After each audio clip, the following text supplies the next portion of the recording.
Hey, for another shot fired. Copy, additional shot fired. Shot fired, shooting at us. Suspect shooting an officer.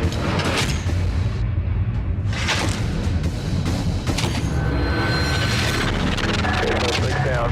He's at the base of the stairs, white t-shirt, white male. Coming to you from Northern California. Negative K, nothing further, just This is the Shots Fired Podcast. Back on that town property case, Smoky 76. With your hosts, Sergeant Kyle Schoberg, retired police officer Mark Redlich, and Deputy Billy. We are America's leading law enforcement resource for training and tactics from experts in the industry. Here are your hosts.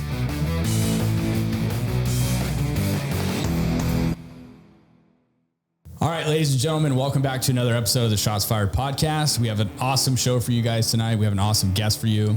He's a vet, he's an entrepreneur, he's a husband, a father, an all-around badass. He has a seriously awesome story to share. Ladies and gentlemen, we want to welcome Danny O'Neill to the show. Danny, thanks for being here, taking time out of your day. We know you're a busy guy. You got a lot going on. We appreciate it. Thanks for having me, guys. Absolutely. Right on. And the guy with the red beard is not O'Neill. This is just so you know. Yeah, that's O'Neill. That's a good point. Okay, I want to clarify it for people. I'm glad you pointed that out, Billy. Well played. All right. That's funny. Well, let's give a couple shout outs. We'll thank our sponsors and then we'll get into it. First, we want to thank TAC Ops for sponsoring us. They have a event next month in August in Nashville, so check them out, swatconference.org.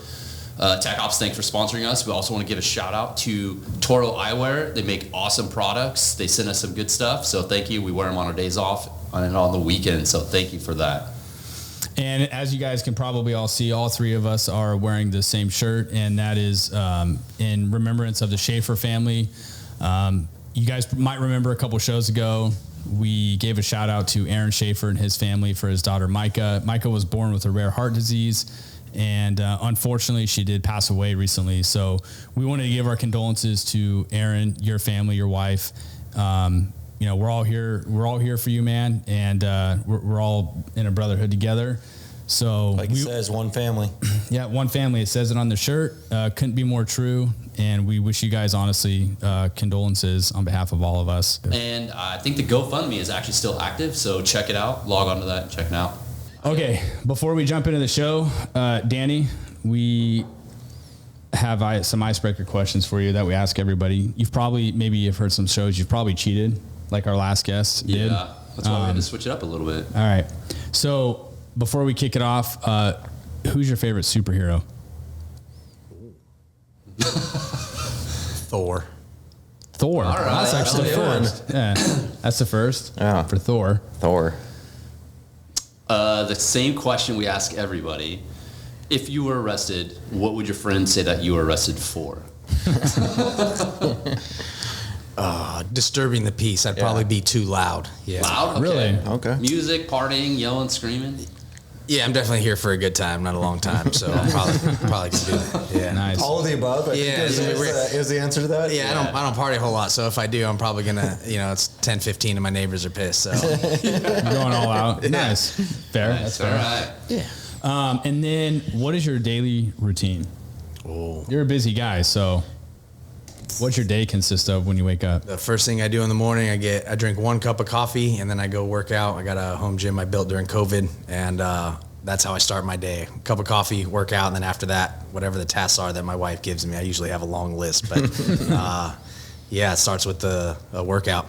Nice. Good. That is the best way to start your day, is working out. And if people wonder what time you should work out, I think it's first thing in the morning. You got good energy, it's good focus, and then it's done. It sets my mental health up for the rest of the day. Like, I've already pushed through, when I'm struggling through the workout, which made me think that we need to do some sort of workout of the day for Micah. I think I'm definitely gonna think about something that'll break me off and push off. I'll have to do it. I mean, maybe Kyle can't. Yeah, we're all in. We're all in for that for sure. I'm an afternoon workout guy. You're a what? Afternoon. Are you? Yeah. Billy's not a I morning go to person. work, and like whatever bullshit I dealt with or whatever grade I dealt with at work, I can go home and So I want to share a quick story. The other day I was, I don't remember where I was headed, but I left my house. It was close to 10, probably like 9:40 in the morning. And we all obviously know that he lives next to me, and he's walking out to his truck to go to work. And I'm like, dude, it's almost 10 o'clock in the morning. Like, what are you doing? Like, I woke up a half hour before that. Yeah. So That was a good story, Kyle. Thanks for sharing that. Billy's not a morning person. Yeah. I used to be a hardcore morning person, like all the time, but now it's just, I think afternoons are hard because you really have to be disciplined, because you could be lazy, you could be tired, and I think that's just solid discipline to be able to do an afternoon workout. well, the problem that I find with the afternoon workout is sometimes my work day is extremely extended. So I get home at sometimes the next day, but if that happens, then I miss my workout. Right. So that's, and I need a rest day every once in a while, so I just use it like that. But That's really, though, that's the reason I start my day like that, because I don't know. It can go, it can be detoured so quickly, and, things pull me in a million directions. So I knock it out in the morning, and then after that, I can do whatever I need to do. I used to be a morning workout guy. I just having trouble waking up. 9:30. I'm sorry, guys. I'm struggling here. Hey, the older you get, the tougher it gets. Sometimes I'll still do the morning workout. It just depends. If I wake up, and I wake up. But I don't set an alarm. I'm not an alarm guy. So. Well, at 9:30, we know that. But I mean, like if I... You can't explain that away, dude. No. You're not going to explain that one away. Just give it up, dude. Let's just move on. I leave at 9:30, so I got to be up by 9. I don't know. Okay. You're backtracking, dude. You're not doing yourself any solids. Oh, that's funny. All right, so Danny, you are a busy guy, man. Give everybody a little bit of bio about yourself. What you do now. You own several businesses. Tell everybody kind of about yourself and what you got going on, and we'll just kick this off. Yeah, so, I'm a military veteran. I signed up for the Army on 9/11. I spent about 7 years in the Army. Now I own a tattoo shop, Kinetic Ink, in Folsom, California. I also have Kinetic Threads, which is our t-shirt printing company. My wife decided I wasn't busy enough. And then in my spare time, I run a nonprofit called War Fighter Overwatch. And we're actually, I'm humbled and proud to say that we got nonprofit of the year for 2022. That's awesome. And, it's been a great journey. Yeah, that's really cool. So, what you said you signed up on 9/11. You signed up on 9/11 2001, day the planes hit. Yeah, I was 19. At the time I was working for a highway construction company that was in Livermore, California, and I would drive up the Altamont Pass every day. And actually, when I joined the Army, I used to joke that I would rather go to war than sit in traffic one more day. And it was obviously just a joke, but it was also somewhat true. It was the worst traffic. I hated it. I knew it wasn't something I was going to do for the rest of my life. And 9/11 kind of was that shove or push forward that I needed to do something, much, much bigger. Yeah. So, after you signed up was that like, what made you sign up on 9/11? Did you watch that happen? Did you hear of it and you're like, I'm going to go sign up? Or was that pre-thought out and it just happened to land on 9/11? That morning I was getting ready for work and, I got my cool little shirt that says Danny in the corner and getting ready. And I was trying to watch music videos. You guys might be old enough to remember when MTV used to play music. Yeah. So I was like, I'm going to watch Korn Freak on a Leash this morning or whatever it was at that time. And there was no music. So I said, well, VH1 then. We'll try that out. Oh, it's digging deep. No music. And I was like, well, this is crap. What's going on? And it was the same thing on every channel. A plane crashed into the World Trade Center. And I said, what the hell's the World Trade Center? And I didn't know anything about any of this stuff. Forget the fact that it had already been bombed before, right? I didn't know any of this stuff. And so I sat down. I'm in the middle of getting ready, and I just stop. And I sit down on the edge of my bed, and I start watching the screen. And then I saw what everyone else did that day, which was people jumping from windows, doing anything they could to get away from what they thought was imminent danger, jumping, I can't imagine what those people thought, but what went through my head very quickly was, I think you need to do something. And it was kind of a situation where you have a choice. You can do nothing or you can do something. And for me, doing nothing wasn't an option. I come from a long line of veterans, badasses. My dad was a Vietnam vet. My grandfather's a World War II vet. My last name is O'Neill, but it's 2 E's, so it's O''Neel. It's extremely rare. You guys might actually enjoy this. Just tidbit of my family history. There were 3 brothers in Ireland. They got in trouble with the law, so they split up and changed the spelling of their name to help hide from the law. They weren't geniuses. Perfect. I'll just put an A in my name. They'll never know it's me. Throw an extra E in there. Is that you, Danny? I'm the other O'Neill. Yeah, that's not me. Yeah, so wrong O'Neill. Yeah.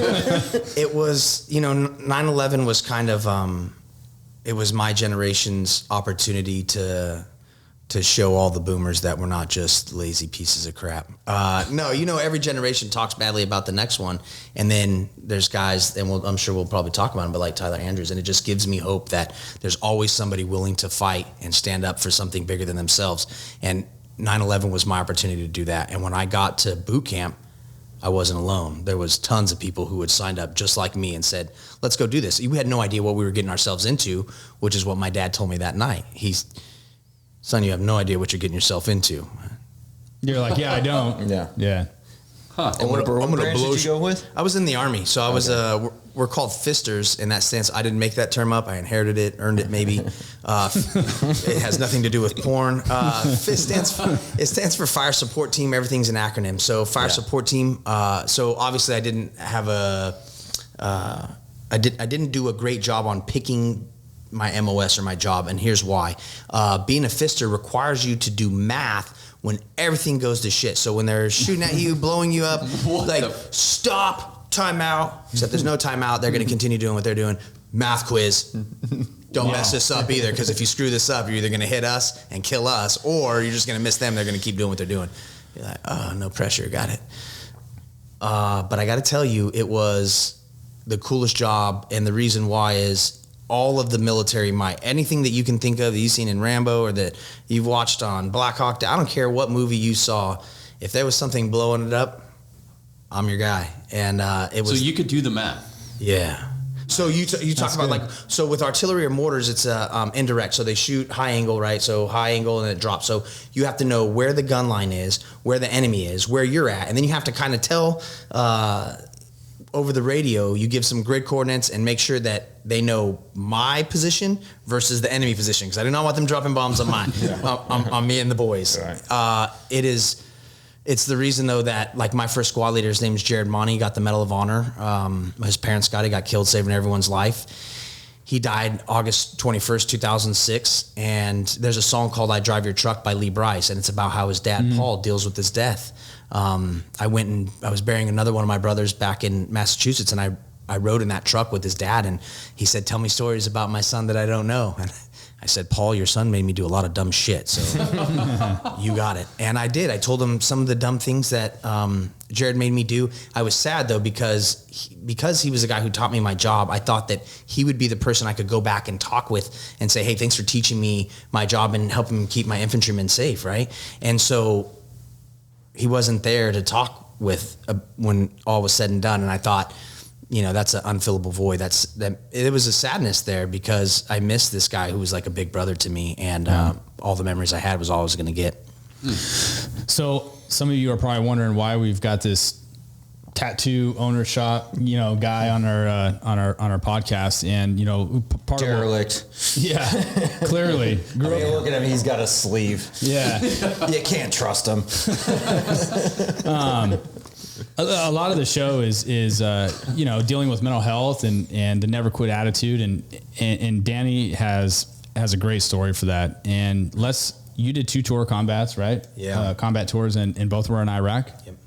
So Danny's got an awesome story to share as far as that's concerned, and then what he's doing now with the War Fighter Overwatch project that he's got. So your second deployment in Iraq, you landed yourself in Sadr City. Yeah. And I know that to be one of the deadliest, probably, if not the deadliest, most violent parts of the war of Iraq. Is that correct? Absolutely. Do you want to go ahead and share that story with us? kind of how that went down and your brothers that you lost, and kind of, I think that's a huge part of where you are today, right? It is 100%. So I made rank very quickly when I was at 17 months. So the way the Army worked at the time, it was supposed to be 18 months, and that's with a waiver. It means the chain of command believes in you. They'll make you a corporal, which is what they did. I got promoted to E4 specialist by my company commander in First Sergeant, and then I think 3 minutes after that, the command sergeant major and the colonel came out, and they promoted me to corporal. At the time, they made me a squad leader, but it was generally that's a sergeant or staff sergeant position. But the guy who had been in charge of me was getting out of the Army, so I got promoted. And here I am at 17 months in the Army, and I'm in charge. And the growth or the things they wanted me to know and learn at that moment were, I felt, immense, overwhelming. It was a lot of stuff. I'm responsible for these guys now, and we're going to go to war. So now I got to train these guys, and I took that very seriously. So my first trip, I got sent to 4th Infantry Division at Fort Hood. They're at Fort Carson now in Colorado, but at the time we're at Fort Hood, Texas. So I come back from Korea. I did 15 months in Korea. I came, and I thought I was going to Afghanistan, which is, I think, irony at its finest, but I signed up on 9/11, and instead of going to Afghanistan, I go to Iraq twice. And so I had trained in Korea. I'm in the mountains. It's snowing. I'm tropical, so this is not where I want to be. But I know this is exactly what I need to go be prepared and to be successful in Afghanistan. But when everything changed and we decided to go to war with Iraq as well, they sent me to Fort Hood. You grab your bags from Central Issuing Facility, and after that, it's 03. We're going straight to Kuwait and waiting to go over into Baghdad to do what we thought was going to get into big tank battles. We didn't know. We thought the Iraqi army was going to be out there, and we would get rocketed and mortared once in a while, but it wasn't the same intensity as my second trip. When I went home after the initial invasion, I don't think I was hardened from combat or anything to that extent. I don't think I had PTSD symptoms, though maybe small amounts like explosions, things like that. I would, get jittery, you think you're gonna die, fight or flight kicks in, your amygdala takes over. But I don't know if I was exhibiting any of that stuff. But when we went on my second trip, it was a whole nother ballgame. We knew that it was gonna be a fight for our life, and that we had a mission that was not just worthwhile, but it was imperative that we were successful. So we had this briefing. This is kind of crazy. My colonel, we had our families were allowed to come. We went into a chapel on the base, and our families came and they said, "Hey, we're going to go to the green zone, and we're going to stay in these kind of nice barracks." And we came outside, and I just remember telling my platoon, I'm not sure what the fuck just happened in there, but we just got lied to. There's no way we just trained for a year for us to go hang out in the green zone. There's no way we're doing that. So at the time, I didn't really understand what was going on. 2 days later, we go back in the chapel, no family allowed.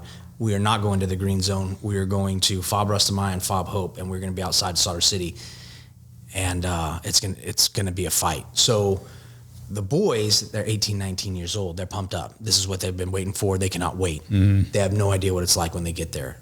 So the day we get to our camp, to our fob, was Christmas Eve, 2005. Christmas morning, they drove a VBID, a vehicle-borne ID, into the front gate. They killed 2 people from 3rd ID that we were replacing and burned a couple of our guys pretty bad. Luckily, none of our guys were killed that day, but some of them were injured pretty bad. So that was day one. Welcome to the shit show. And it did not. So we also got rocketed and mortared. And then every once in a while, we would get, we had a CIA compound by us, and we would get pretty good intelligence. Hey, they're going to try to overrun the fob today. And it was just like we were talking about with your brother before we started with Cop Keating. So the intel that we got was they're going to come into the base and kill everyone on here. We're all going to be on the, Al Jazeera later. And my guys are like, good luck. We're ready, and they have no idea what it's like, thinking these guys are really going to come to the gate and try to, kill everyone. It didn't take very long for them to realize this was as real and as serious as it gets. And the guys that they knew, people's names that they had spoke, were going to get killed, ripped from their lives, hurt. And it happened pretty frequently. So in January, we had 2 serious casualties that were life-threatening. Both of those guys lived. February, our first KIA. We had, in our area in particular, there was what we call EFP. So it's like an IED, but it's much worse. And it's an explosively formed penetrator. It's made by these copper-shaped charges. And essentially what they do is they started taking those, like the light sensors over a garage and you walk by, they click on so you can, someone walks by. Same type of deal. They would put those in this box with that EFP. They would flip on the toggle switch and then they would have a film crew so they could, use it as propaganda. The next vehicle that drove by, it would complete the circuit. So they would essentially send that light beam on, except it's not a light beam, it's a bomb.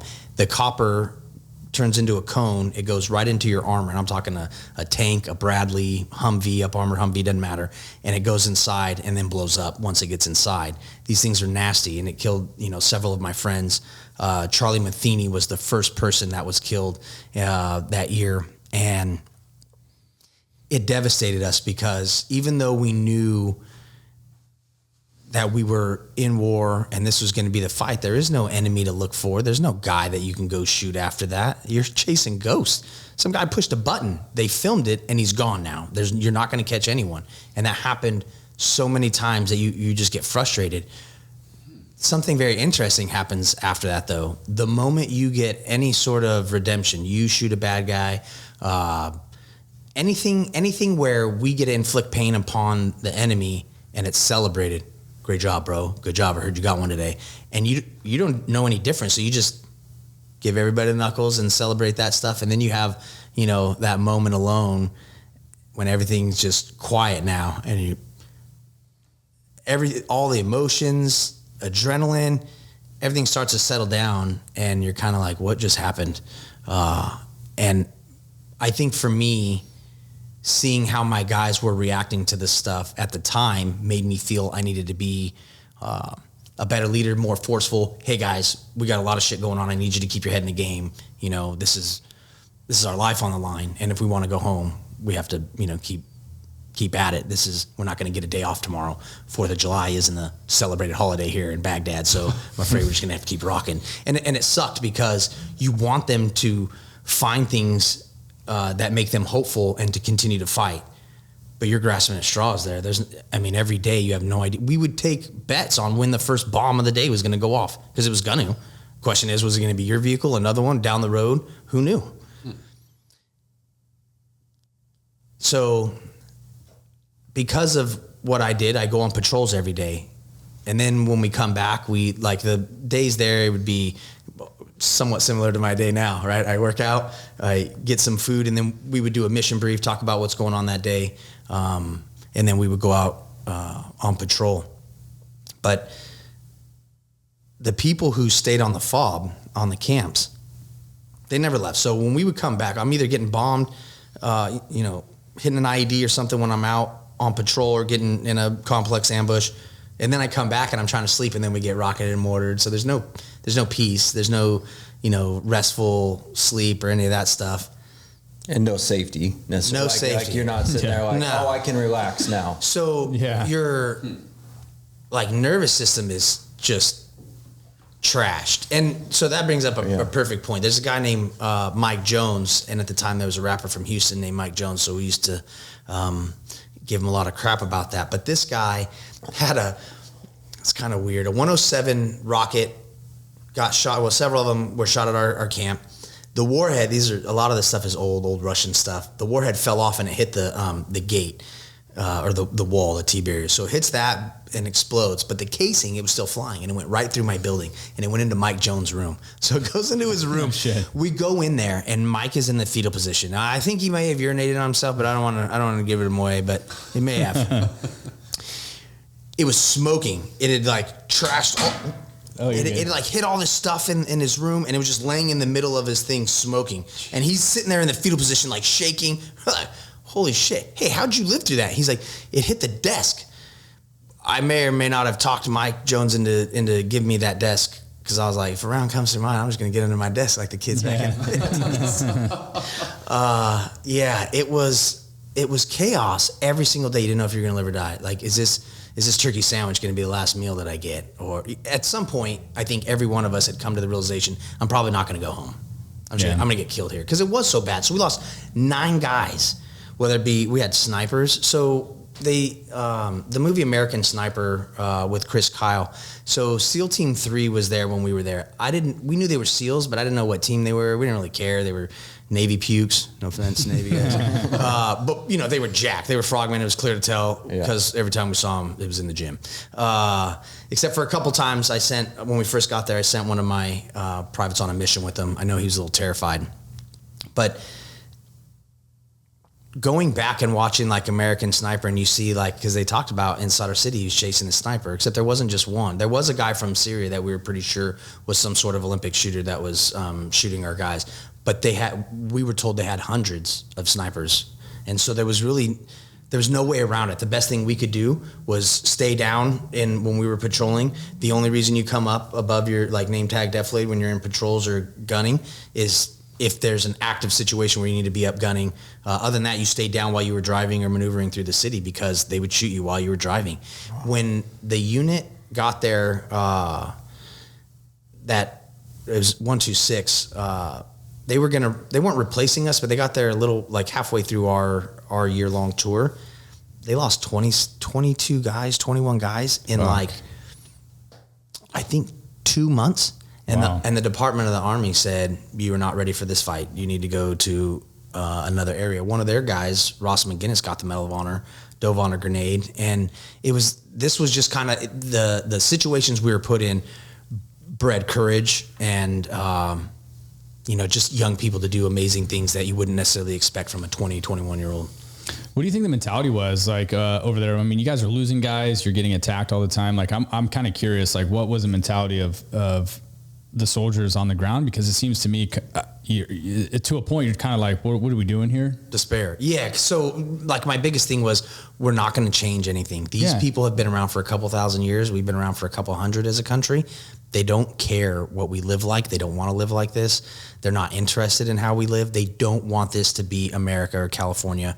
They would rather we just go back where we were, where we came from. And that hurt because you hope that you're liberating these people, that you're giving them a, better quality of life, that you're helping them.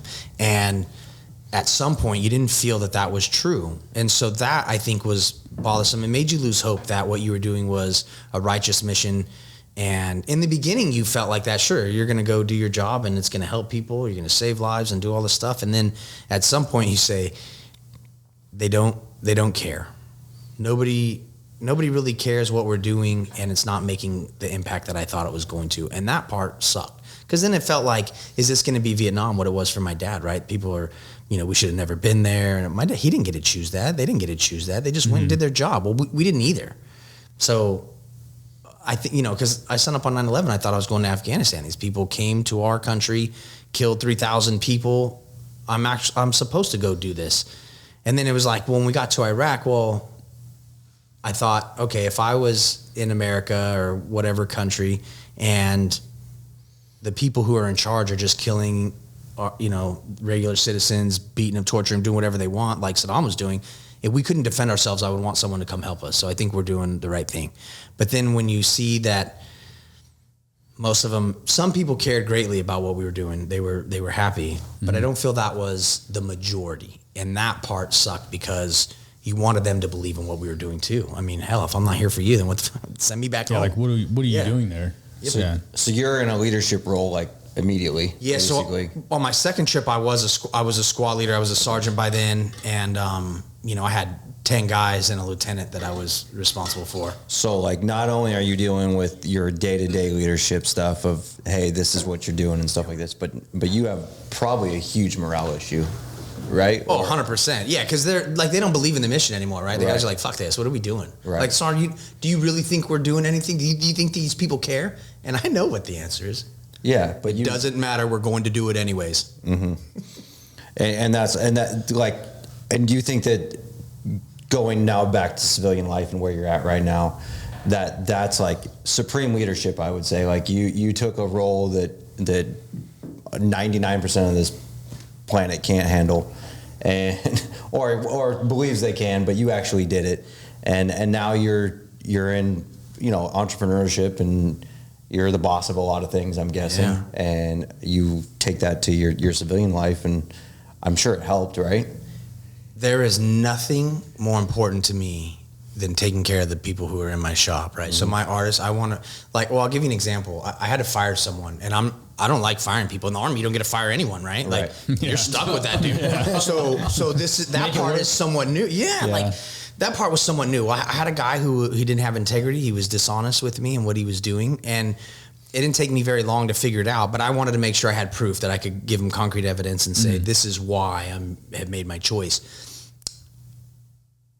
At the end of the day, it was very simple for me. If I couldn't trust him, the people in my shop could not trust him.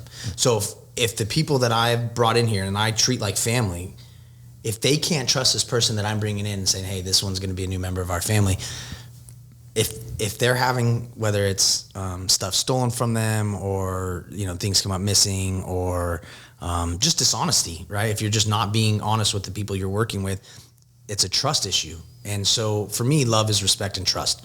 And I don't want someone in there that I can't trust, because if I can't trust them, they can't. And I will never put someone in that shop that they can't trust. And if I do, I will remove them immediately, because for me, that's toxic leadership, right? So if we look at the things that make up a good leader, right? You have a few, there can be lots of different opinions on what those characteristics should be, right? But at the end of the day, like Kyle micromanaging.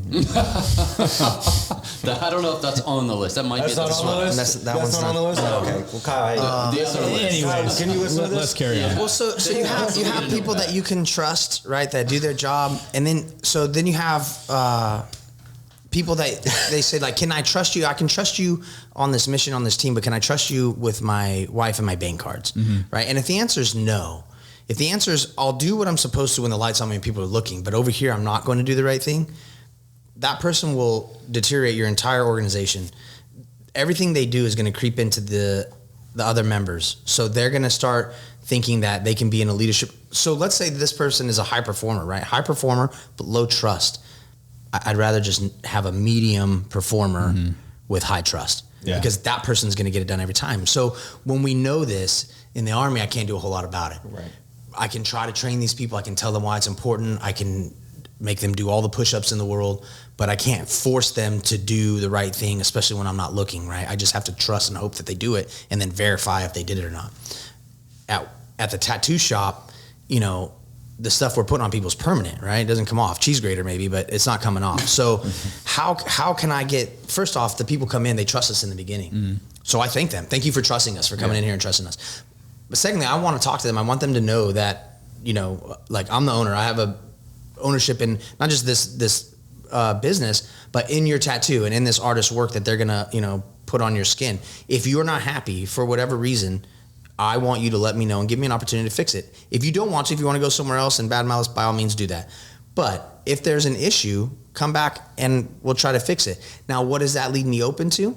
Well, people who want to go swimming because it's 100 degrees and then chlorine pushed some of their ink out and they don't know why it doesn't look so bright and, beautiful like it did when they walked out. Or, whatever it is. Oh, I, went to the ocean and Santa Cruz is really nice. I'm like, that's cool, but salt water will also take your ink out. So you probably shouldn't do that for the first few weeks for those of you at home. It's important, though, that they understand what the aftercare is and that, we're communicative so that they know, hey, this is, we're trying to be transparent. I want you to know how to take care of your tattoo so that it lasts forever. If it doesn't, come back, we'll fix it. Well, sometimes that does happen.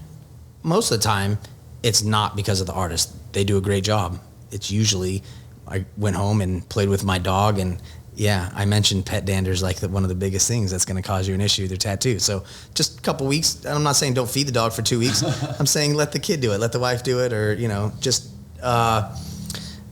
some of those things. So you have all kinds of issues that come on. Wear them long sleeves when they're... Yeah, you definitely want to wear long sleeves just for the first week and a half. After that, you're good to go. But, those kinds of things, like as an owner, I want to make sure that I talk to the people who come in. They know what they're getting, what they're doing, how to take care of it. And then when they say, I didn't get those, and say, check your email because I made you fill out the paperwork. Yeah. I think what's interesting is to talk about, like, the trust and coming in a tattoo shop and, like, you welcome them. I have a ton of tattoos, and I remember my first time going to get a tattoo. I was nervous. I didn't know how a tattoo parlor worked. Like, and as soon as I walked in, I looked around.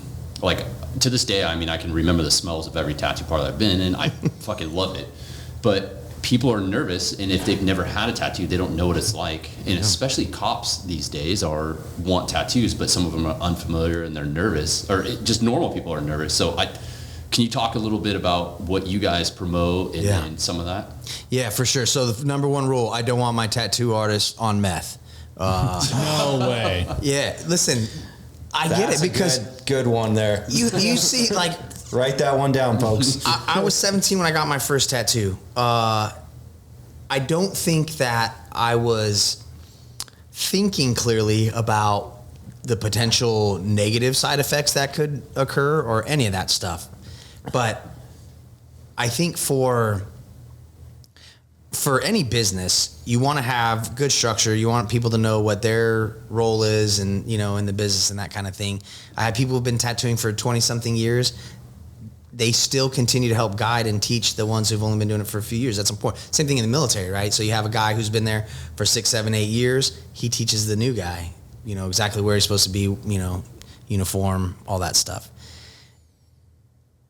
As the owner, someone who doesn't tattoo people. So for those of you at home, I don't tattoo people. You don't want me drawing on you. It's Can I pay extra to get you to draw? Yeah, can we? What would it cost? And we will put this out on a GoFundMe to tattoo Kyle. Oh, okay. Forehead. Okay. Give me another beer. I got you. I'm like, so seriously, when people come in, I want them to know that they can trust the artist that they're working with. That means, for example, if you come in and you say, hey, I was looking at getting a specific tattoo. Can you talk to me about, different styles? So some people have no idea what style they want. And they're like, what are the different styles? Well, there's realism, traditional, there's color, there's black and gray. There's all kinds of different styles or techniques and applications of the ink. Super cool stuff. We even have black ink tattoos. We've been doing a bunch lately. Super cool stuff. But some people have no idea what they want. So let's start with that. Talk with the artist, figure out what you want, figure out where you want it, how big, how much detail do you want in it, and then we'll talk about how long that process is going to take. Is it going to be more than one session? Is it going to be a couple 4 or 5 hour sessions, something big? You don't want to go to someone who, how do I put this politely? Some people are overconfident in their skills, right? So yeah, well, you go to people who've been tattooing for 2 years in some shop because everyone else in the shop is busy because they've been tattooing, they have loyal customers, and you have the new person who probably is trying to tattoo beyond their skill level. We don't do that. At Kinetic Ink, there's not a chance that I'm going to give someone, a tattoo that they're not fully comfortable doing, because if they're not confident, I'm not confident in them, and what is the client going to think? So for me, that trust part is the biggest part. And I think that comes from communication, right? So any obstacles that are in the way, let's talk about what you want, where you want it. Colors, if you want specific colors, talk to your artist and find out exactly what you want so that they can make, your tattoo dreams come true, because we know what ugly tattoos look like. We do so many cover-ups, or, people say, hey, can you fix this? Sometimes the answer is, yeah, I can fix that. And sometimes the answer is there's no fixing that. We're going to cover that up and, sorry. You never know what you're going to get in there any given day. Right on, man. Well, I love tattoo shops. I love going in, checking it out, looking at the artwork, the smells of it. I just never got a tattoo, so we'll fix that. Yeah. But I'm fascinated because I can't draw, right? So I'm always fascinated, like, I watch them, and not like the micromanaging that Kyle does, but that's a different level. You don't want to be at that level. Yeah, I come over there, I see what they're doing, why they're doing it, because I ask questions. Why did you choose to do this portion right here? And he said, well, and then they tell you, I'm going to do this part, and then I'm going to add this, so this gives it context or texture, and then when I put this on, and then they do it, and you're like, yeah, it's pretty wild, huh? So from a leadership question here, just because we're kind of focused on that, do you think it helps you that you really don't have, I mean, you've had tattoos, but you don't really have a tattooing background, right? Yeah. Do you think that helps or that hurts? Ooh, that's a good question. So both. It hurts in the fact that I don't have an artist perspective. I don't know what it's like to apply to, well, I've done a couple small lines on a neck tattoo that my wife has. She has a little anchor here.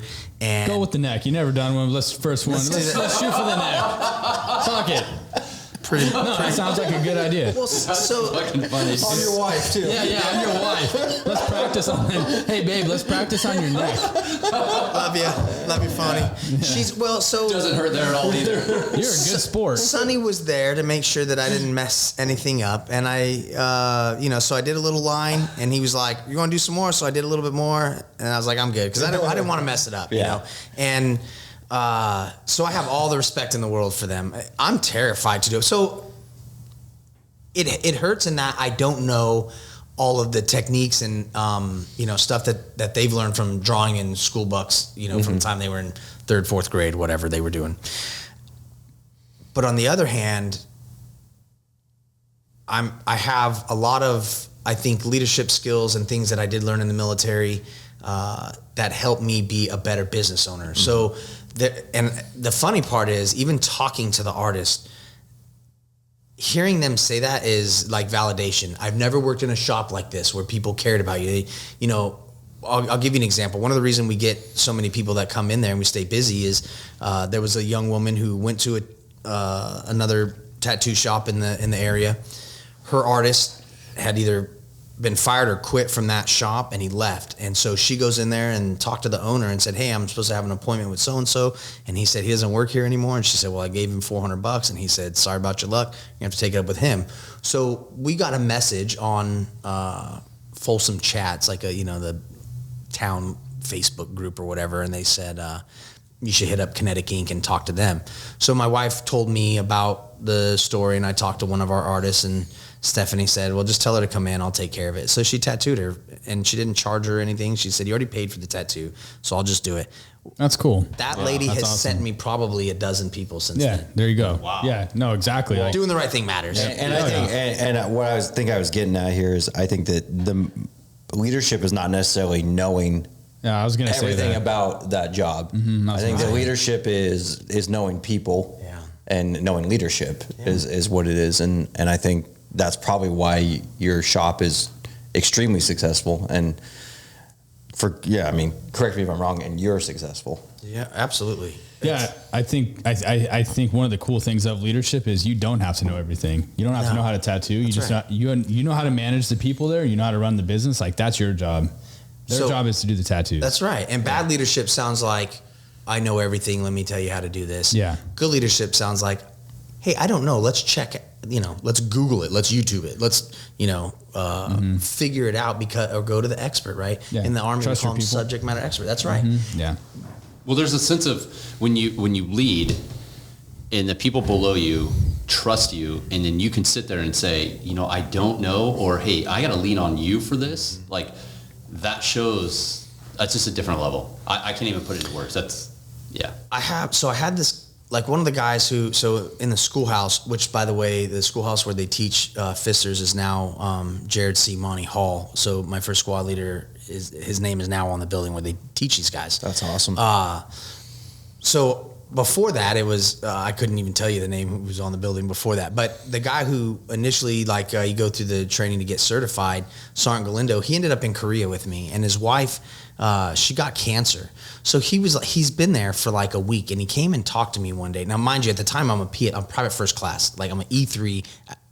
I shouldn't even be talking to him, right? I happen to know him because he was the one who, was my schoolhouse instructor. But, essentially a drill sergeant.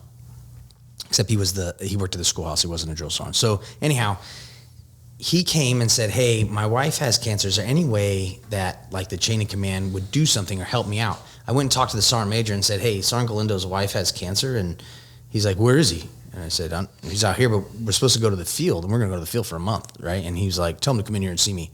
We're leaving for the field in, I think 48 hours or something like that." So Sergeant Galindo comes in there. He tells Sergeant Major, "Hey, my wife has cancer." He showed him proof or whatever. He got him on a plane. So in 48 hours when we went to the field, he was flying back to the States. And he got him a compassionate reassignment. There are people to this day who will tell me that Sergeant Major is an asshole and that he didn't care. And I say, "You don't know him." Because he was a real leader. He taught me so much about taking care of people, and that it doesn't matter if they know what you do for them or not. The point is, you do it because that's what being a good leader is. You take care of your people. He would do that, and he's not the only person. That was just one example of this person who didn't know this who's the highest ranking enlisted member in our battalion, the Command Sergeant Major. And he doesn't even know this guy, but he knows that he needs to be with his family. And he made sure that within 48 hours, he wrote Department of the Army and they had new orders for him and he was gone. And he thanked me and I never saw him again. Wow. That's fucking awesome. I think part of leadership too, a part of it is it's tough, like you have to be hard on people and they may not understand at the time why you're being hard on them. And they think you're just being an asshole. Yep. In the long run, you're teaching or doing them something that, maybe potentially like in our job or in the military could save their life. Yeah. Right. So you're teaching them a skill that in the moment, I don't think they're thinking of that. And I've been a recipient of that. I'm sure every single one of us at this table has been a recipient of that, where you may be getting your ass chewed out. You may be getting told to do something that you don't want to do. And maybe with no real explanation behind it. And then later, fast forward in life, like you then realize like, man, that's why that boss had me do what he had me do or whatever. Like there's life lessons learned from that kind of stuff. And that's kind of the shitty part about leadership is maybe it's just not explaining the why all the time. Maybe there's just not time to explain the why. Yeah. And discipline, I think, is a huge part of that, right?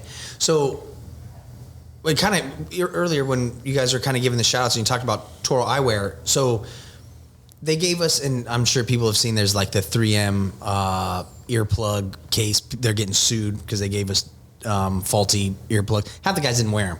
And then they get blown up and their eardrum gets perforated and they want to blame 3M now because they're going to get $50 or something. To me, that's a joke.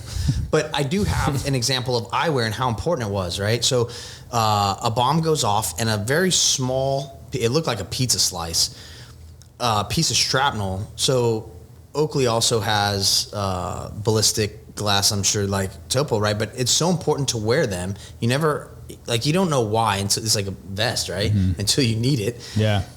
This guy would have lost his eye. A piece of shrapnel, so he was fine. But a piece of shrapnel hit his glasses, his ballistic glasses, and it stuck in there because it cooled down because of the ballistic rated glasses. That piece of shrapnel, which was super hot, cooled off, and it stuck in his glasses. So there's a picture, and I can show you guys where that piece is stuck. And the guy's wearing the glasses and it's stuck, right? He would have lost his eye for sure. Yeah, for sure. Yeah. So discipline is saying, I may not need these today, but I need to wear them because that's what I'm supposed to be doing, right? I may not need to go run 2 miles today, but I know I can do that because I practice, because I train, because I push myself physically. And when we do those things, continuously becomes muscle memory. So you don't have to worry about what am I supposed to do? How do I deal with this situation? The discipline is doing that crap when you don't want to, on the days where you're tired or you didn't get much sleep or whatever the case is. You do it anyways, and it really does, I think, save lives. And like your guys' profession or same thing in the military. I think it's so important, and that's why leadership is the number one asset on the battlefield. Okay, so you get out of the military, and obviously you probably noticed some change about yourself. You discover PTSD, what it is, and potentially something that you're struggling with. And then you and your wife started the War Fighter Overwatch. Let's get into detail about. I got one question. Was it immediate? Like you got out and you're like, I realize I have some issues, or not issues. I don't think issues is the right word. I have some changes. And I'm going to do something about it right now? Or was it like, I'm going to deal with this on my own? How did it start? Yeah. And issues is polite. Yeah. I was, man. How do you say that? How do you actually? Yeah. Like what's the right? Because we all have issues. Well, we call it baggage or residue. Yeah. Those are probably the most common terms, I think, but it's PTSD. And we used to joke about it. Right. He's got the PTSDs. He's got TBI. Look at him. He don't even know what he's doing. So TBI is traumatic brain injury. All my friends got blown up, right? So my first squad leader, I told you guys, Jared Monty, got the Medal of Honor.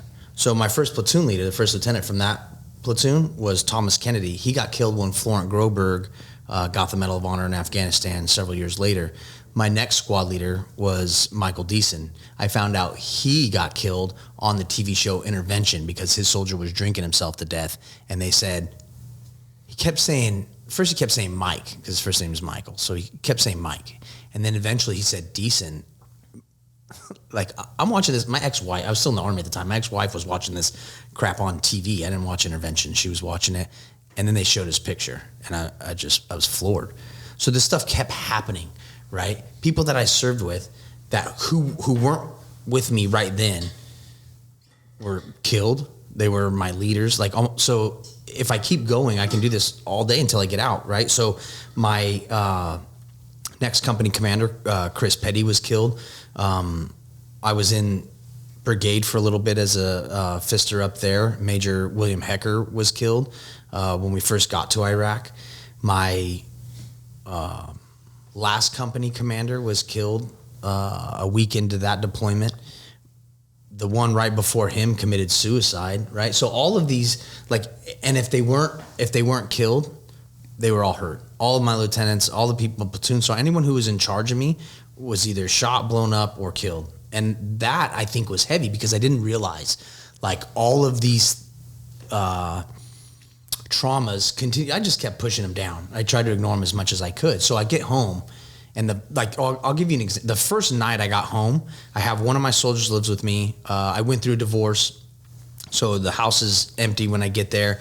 And the first thing we do is go to the Class 6, which is the liquor store on the base. And Ulrich, one of our snipers, he goes, "Hey, give me the biggest bottle of Grey Goose that they have," because that's how we cope with stuff, right? So we don't talk about it. We're not vulnerable. I'm not going to talk to you about those things, but I'll drink. So I drink whiskey. So I go in there, I get Jack Daniels, and for whatever reason, there was a display, and it was the biggest bottle of Grey Goose that I'd ever seen. Now, before that, I think it was $100 and something for Grey Goose. This thing was a couple $100, and it had, like I said, a display. It was huge. So I took it home, and we drank it that night, all of it.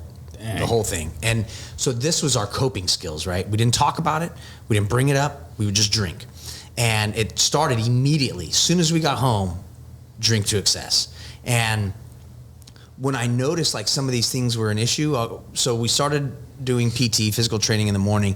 And normally what happens is you have a formation. They have accountability, make sure everyone's there. Whoever's missing, we know who's missing, and we start trying to contact them, or, hey, they're at the medic with the aid station, they're sick or something.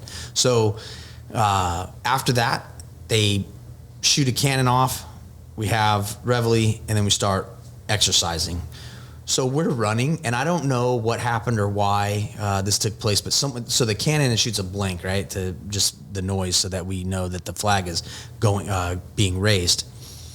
Same thing at the end of the day, they do retreat, they shoot a cannon, flag comes down. Well, when we were running, so this is like, 15 minutes, 20 minutes after that initial cannon, and we saluted the flag, waited till it's done, we go stretch, we start running, another cannon went off. So my entire platoon, who now, like, several of them are missing, they're already hurt, they're getting out of the Army, all of us, while we're running, boom, split. Like, we're in the middle of running in formation. You never get out of formation. You always march or whatever, right? Even when you're running, never.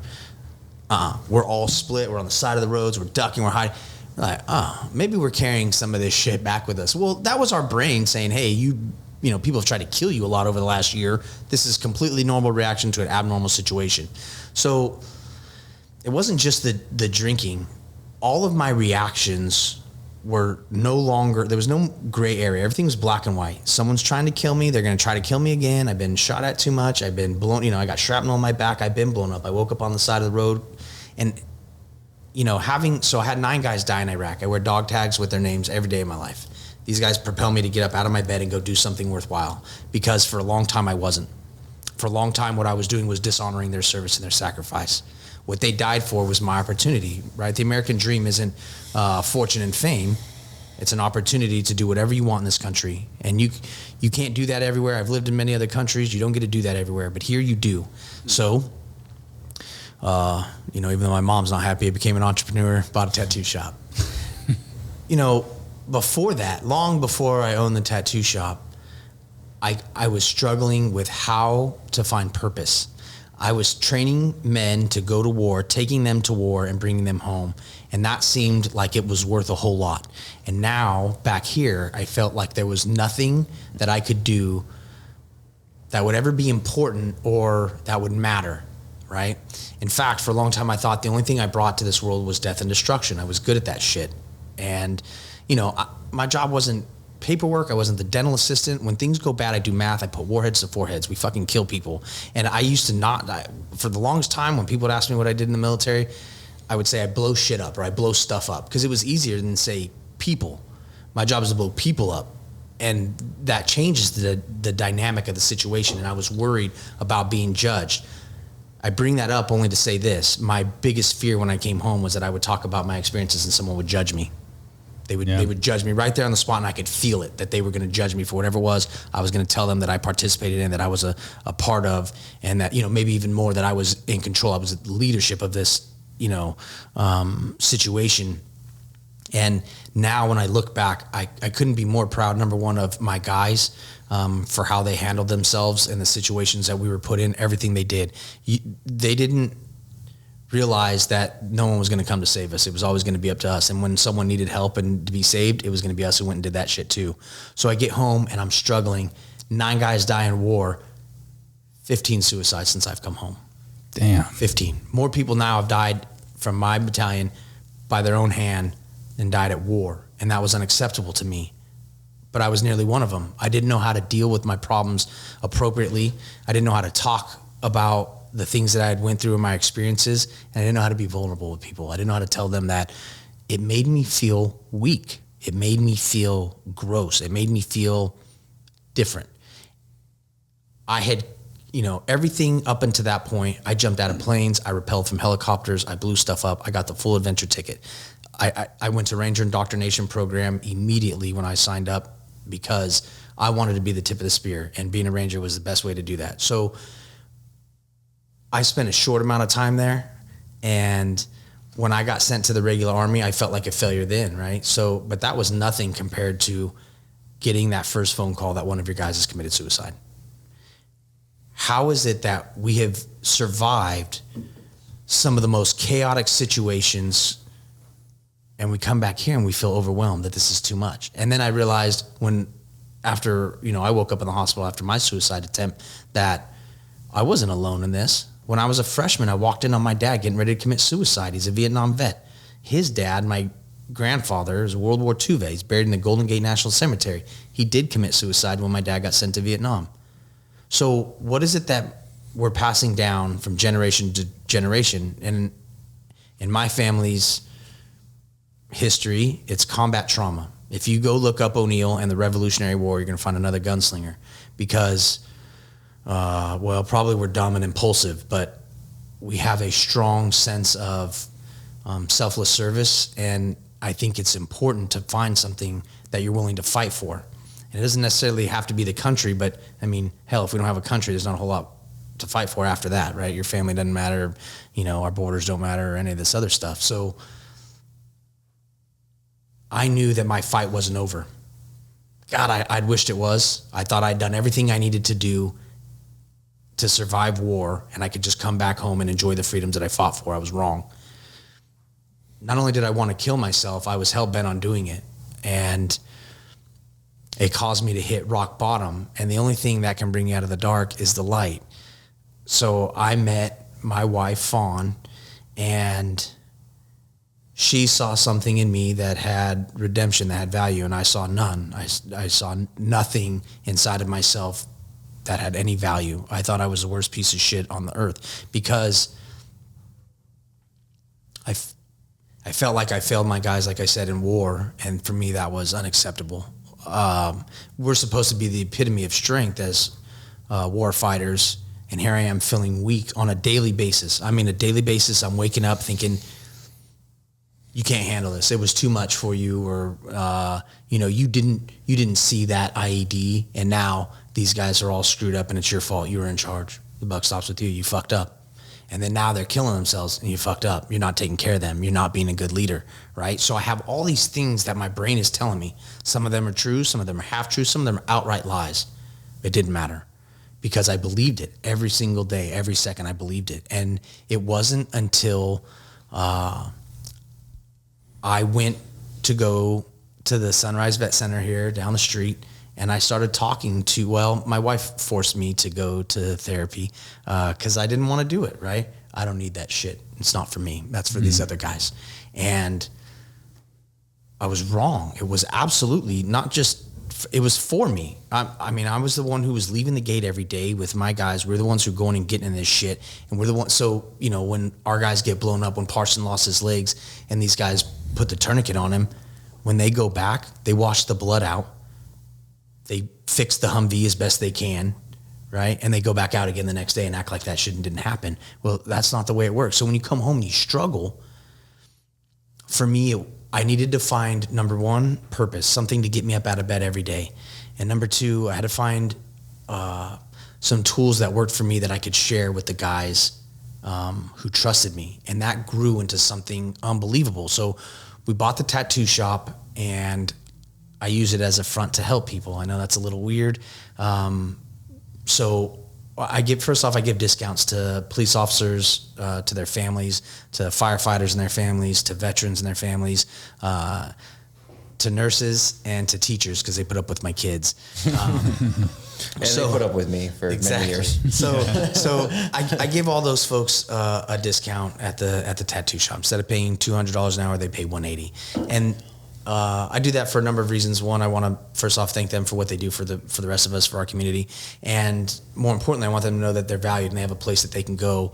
And when they want to put things, because these tattoos, they tell stories. My unit was called the Hounds of Hell. It's a 3-headed dog named Cerberus that guards the gate of hell. I was in Alpha Company. We were Ares, the god of war.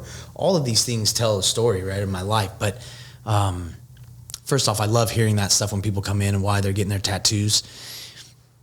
They usually have some significant meaning. So, for example, Jimmy In from Stockton PD, he showed up to a domestic violence call. He got shot in the head and killed immediately upon showing up to that call. And his whole team came down and got tattooed, right, as a memorial for him. Those kind of moments in the shop for me are special because I know that my artists don't always. They're not always most people aren't always privy to that life and what that does to the people who are impacted by it, specifically those closest to the people who are killed in the line of duty. So Tyler Andrews was the most catastrophically injured survivor from the bombing in Kabul. He's a Marine. 13 people died that day, including Nicole G from Roseville right here. So Tyler lost an arm, a leg, kidney, intestines. He's had 43 surgeries to date, and he's one of those, he's as hard as woodpecker lips. Kid's 24 years old, and he's a stud. The first reunion that he's had with his guys just happened right before July 4th, and the medic that saved him, the corpsman that saved him, the guys who were in his sniper section there in 2-1, they all came together into the tattoo shop, and I shut it down. We tattooed just them, and one of the most amazing things happened that night. The corpsman who saved his life, he's now an instructor teaching this stuff down at Pendleton. So they gave him a paddle, and they passed it around, and everybody talked about him. You're a piece of shit. You're not really part of the platoon, but I guess since you saved Andrew's life, we'll consider you part of the team, right? So we degrade each other, but most people are never privy or have any, they never get to see what took place that night. And that was, they came together for the first time since they were blown apart, literally, and they got to have some healing and a moment where they talked about each other and how much they valued what each person brought to the table. Civilians never get to see that. And if you do, it's only because you're the spouse or the girlfriend of the guy who serves in that unit, right? Mm-hmm. So now all of my artists got to sit in here and listen, and a couple of them are trying not to cry because, they did talk about some of the stuff that happened that day and how they saved Tyler's life. And, he's lucky that he's alive. His physical fitness, he'll tell you right now, that's what saved him. His body literally ate itself, all the protein, all the muscle that he had, so that he could live. And he knows that he's lucky to be alive. He should have died. It should have killed him. And when I know that about someone, what choice do I have but to make sure that every other person knows that they're capable of that same thing? Whatever adversity you face in life, you can overcome it. So Shane lost both of his legs at the hips. He's got no nub on one side, a little bit on the other. The guy who saved his life, who put on the tourniquet, he's lived with me 3 different times. He struggled with who he is, what he's supposed to be doing now. And Shane, who lost both of his legs, is married, his second kid's on the way. He doesn't have prosthetics. He's in a wheelchair for the rest of his life. He talked a girl into going on a date with him, going on more than one, marrying him, procreating with him, right? Good for him. Yeah. He is happy. Yeah. So how do we find that happiness? How do we teach the other guys the same mental resilience, his life was what some of us would consider completely destroyed. He's never going to walk again. He's not going to go run marathons, not doing any of that shit.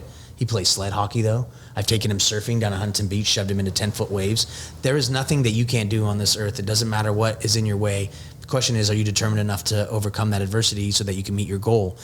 My job in life is to teach people that they can. It doesn't matter what it is. I screwed my life up. I was ruining my life, and I hit rock bottom in a place that I never want to go again. So now I get down where guys are in that same spot.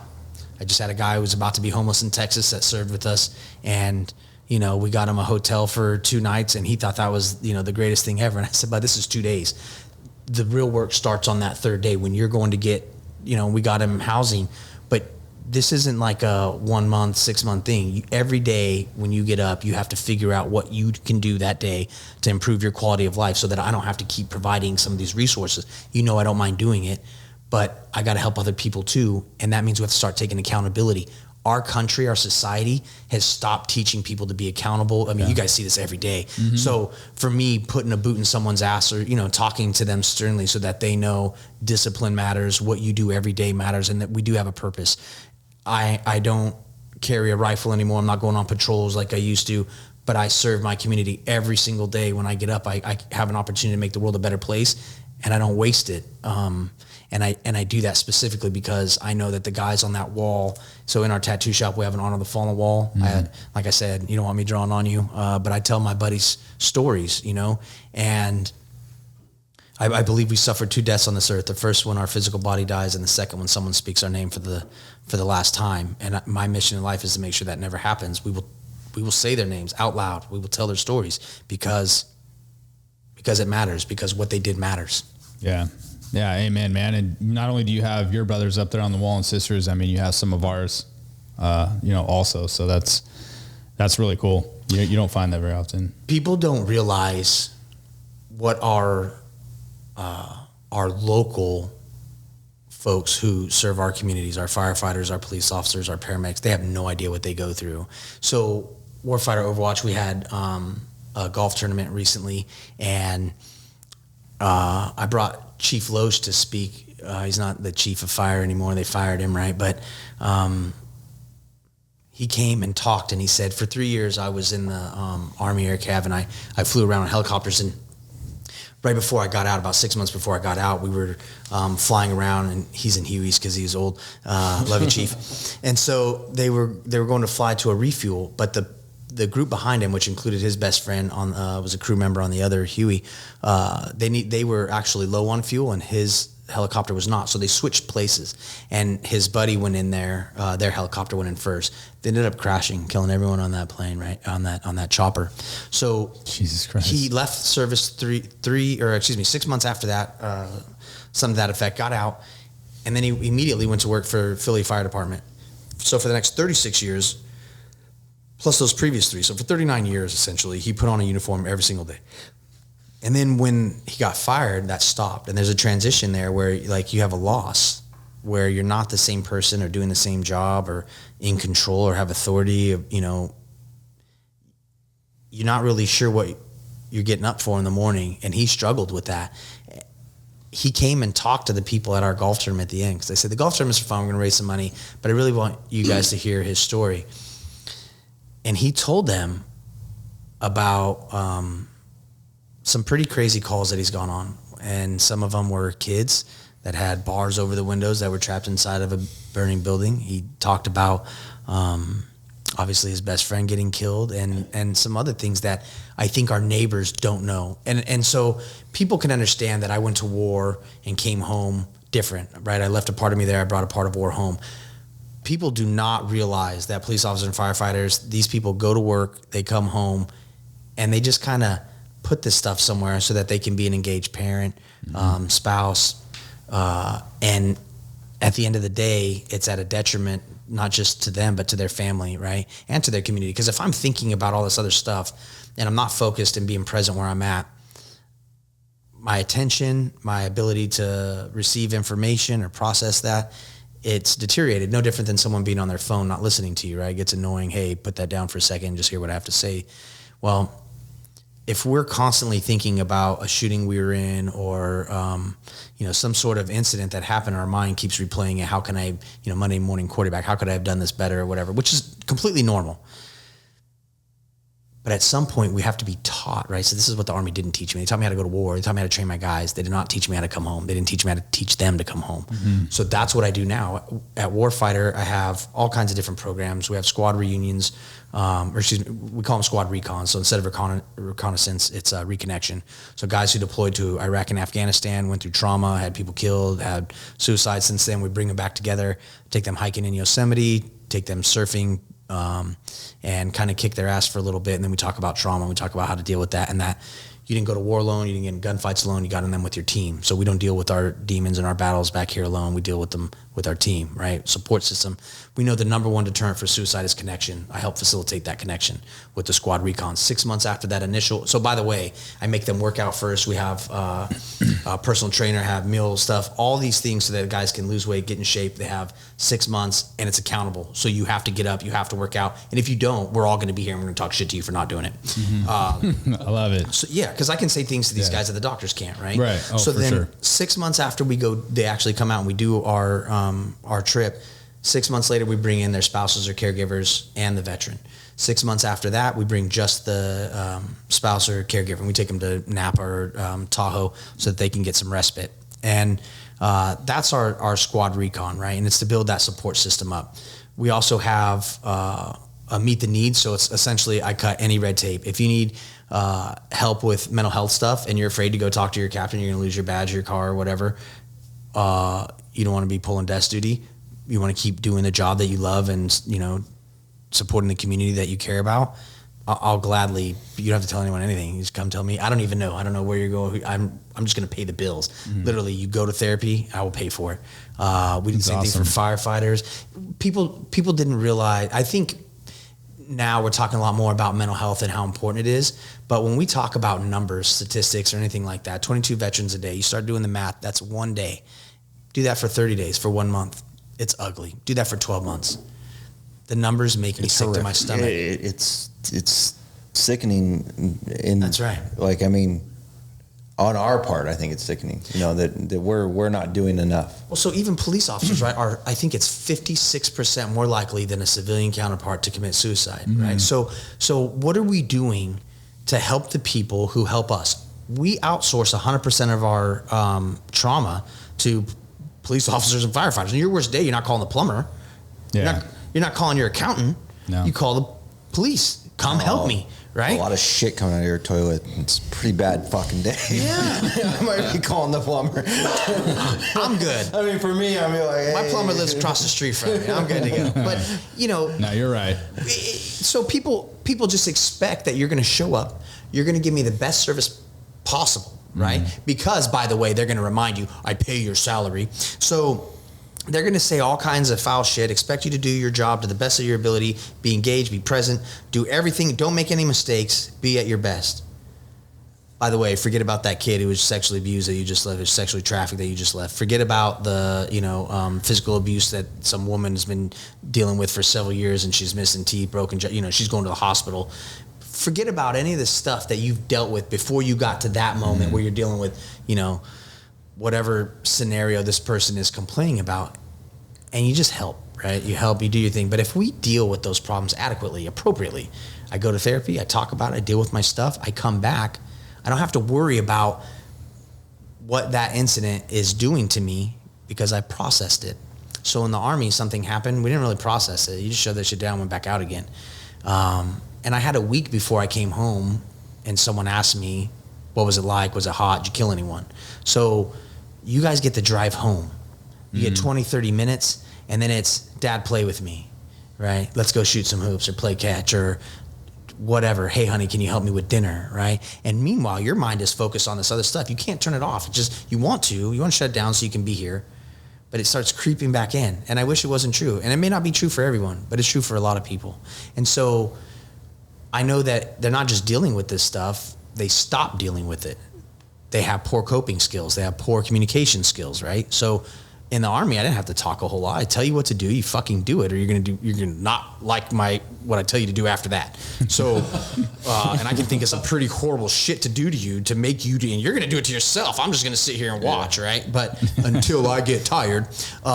So I don't have to do that. I can talk to these guys and say, you're important, you matter to me, your mental health matters. I need you to go get help. I need you to talk about your shit and your problems, deal with them so that you can come back and be a good parent, a good spouse, and a good brother to the rest of us. Because what happens if one of your guys needs help, one of your brothers needs help, and you're busy in your self-pity party and you're not communicating that you're having trouble, that you're, these guys, I watched my dad do it, right?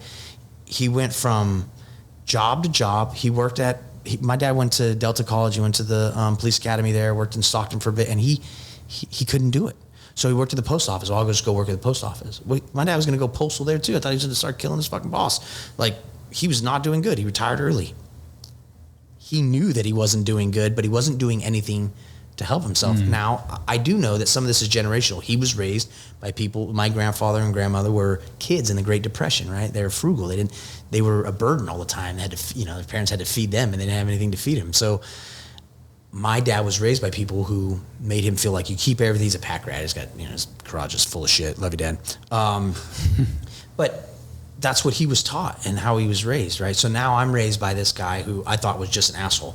Now I'm his only son. I have 7 sisters. He's gave me all the love and attention that I didn't want. I really just wanted him to leave me the fuck alone for a while.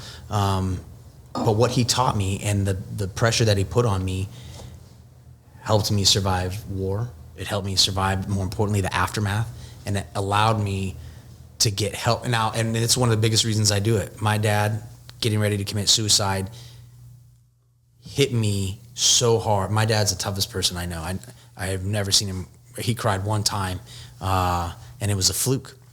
The one time he complained about pain, he had kidney stones, and he just left a note, said, I'm going to go to the hospital and get this taken care of. He never complained about anything. So now that he knows what I do and talking about this stuff, I know that he's proud. I know that he's glad that someone's doing something. Hopefully this will help the next generation so that they're not killing themselves.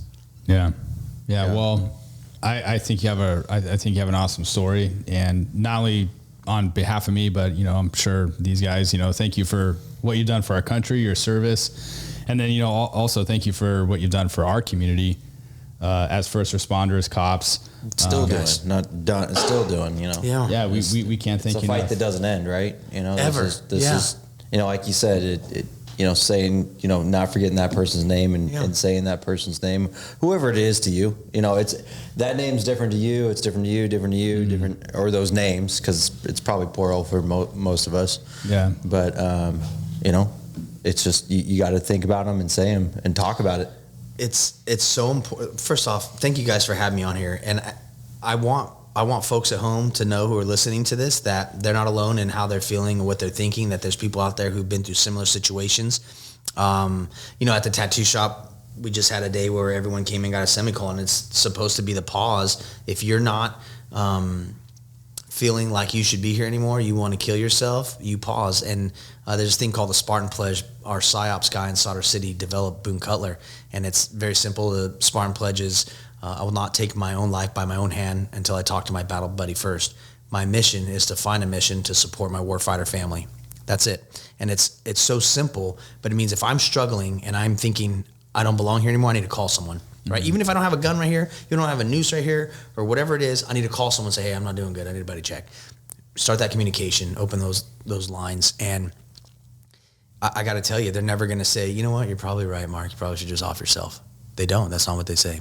Oddly enough, they usually say, bro, you can get through this. Yeah. Whatever it is that you're dealing with, we can deal with this, because we've already dealt with some amazing shit that we had to overcome, and we survived it. I've survived 100% of my bad days. I'm going to keep that streak going. Yeah. Good for you, man. And I, happened to notice, I was looking at your tattoos on your hand there. Can you pull that ring down a little bit and show everybody what it says? Hey, whoa, you're testing him. That's the wedding. You did. I think, was it you that said I was a degenerate, or no? Yeah, that was you. Yeah. Really? Yeah. So on my knuckles it says selfless, and it's a reminder every day that I don't live for myself. I live for these people who are on that wall, who are around my neck. Yeah, it's fucking cool, man. Yeah. They really do get me up that. every day. That's awesome. And then our logo, of course, it's my little Kinetic Ink. That's our brand. Yeah, represent. I gotta say, I've worked for some people that I believe to be good leaders. I've never worked for you, but just sitting here long enough is fucking inspiring and motivating, because at 19 years old on September 11th, you decided not to go to your job, signed up for something, not knowing what you're going into. Your dad tells you you don't know what you're going into. You promote super fast and you lead people through the most horrific location in the world. And you are constantly teaching people and leading them and motivating and keeping their heads on straight. And then when you're done, you come home and you do it continuously still. Like you create a business, War Fighter Overwatch, the nonprofit of the year for 2022. Like it's crazy. I'm getting chills because it's crazy to me that you can constantly lead people. And where I don't know if you can even answer, but where does that come from? Like, it's inspiring to sit here. You don't have to answer. I'm just saying it's inspiring to sit here to listen to you talk of the stories and the leadership. Like, you, to me, are the definition of a fucking leader. Yeah. Like, that is absolutely, you are the definition of a leader. So it's honorable to have you here. I agree so much so that whatever you're doing, I'm following. How do like, people, whatever, I got how do it. people donate? How do people get a hold of you? War Fighter Overwatch. WarFighterOverwatch.org. And we have our programs on there. Atlas Project is one of them. We're going to try to do something with the police department, but so the Atlas Project is we're helping fund dogs. The dogs are donated and trained for free, but a firefighter is now incurring the cost of feeding them, veterinarian services. Not anymore. War Fighter Overwatch is going to pay for that, so that if they go on a critical call, they have a dog in the station house and they come home. Even if they only have 10 minutes before they go out on the next call, they got 10 minutes with that dog. Nice. So we're going to try to do the same thing with the police department, and then obviously we want to be a model for the whole country because people deal with this stuff on a daily basis. Let this shit spread, like that's exactly right. Yeah. I think for everybody that's listening, go to warfighteroverwatch.org and donate something. Thank you. Like, dude, for sure. Even if it's $1, like anything. Yeah, it doesn't matter. All of it. And we're 100% volunteer. So every part of it goes back into the programs. I don't get a paycheck from it. Nobody does. But I think I do know where it comes from. So the day I left Iraq was November 26, 2006 on my second trip. And Captain Hamill and Captain Fraser were Echo Company commander and executive officer. And a few hours before we flew out, they were killed by an EFP. And I know that they didn't get to come home, and I did. And I feel guilty about that. I wish I didn't, but I do. I still talk to their families, and I know that they were stripped. Instead of getting their hero home after a year in hell, they got a knock at the door saying, I'm sorry. I'm still here, which means I got a fight in front of me, and I'm not going to stop ever, because I don't need to go get in a fight to help protect people. I can protect people from the fight that they're dealing with internally because I've done it. I've done it. Sometimes it doesn't go away. I still have problems in days where I wake up and think, this sucks. But War Fighter Overwatch is here for that specific reason. It's the whole reason that we have it is so that we can help people who are in their darkest moments, just like you guys do when you show up. That's my mission in life. Nice. Well, it's inspiring. Yeah. Thank you, man. And how about Kinetic Ink Tattoo? Yeah, Kinetic Ink Tattoo. We're right across the street from the Folsom Police Department. We're on Instagram, Facebook, same with War Fighter Overwatch. You guys can check out our mission. A portion of every tattoo that gets done at Kinetic Ink goes to fund War Fighter Overwatch. I don't do the tattoo stuff for money either.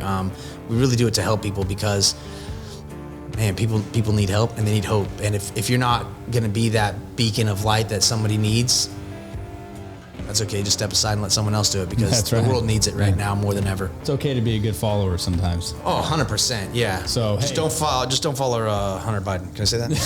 Absolutely. Hey, we end these on a cheers, man. I couldn't be more proud to cheers you. Cheers all of you guys. Thanks, For all of you listening, I hope you got something out of it. Be safe, be smart out there, and we will catch you guys on the next ones. We're out. Later. See ya. Shot fired. Copy, additional shot fired. Shot fired. Shot fired. Shooting at us. Shooting at officer.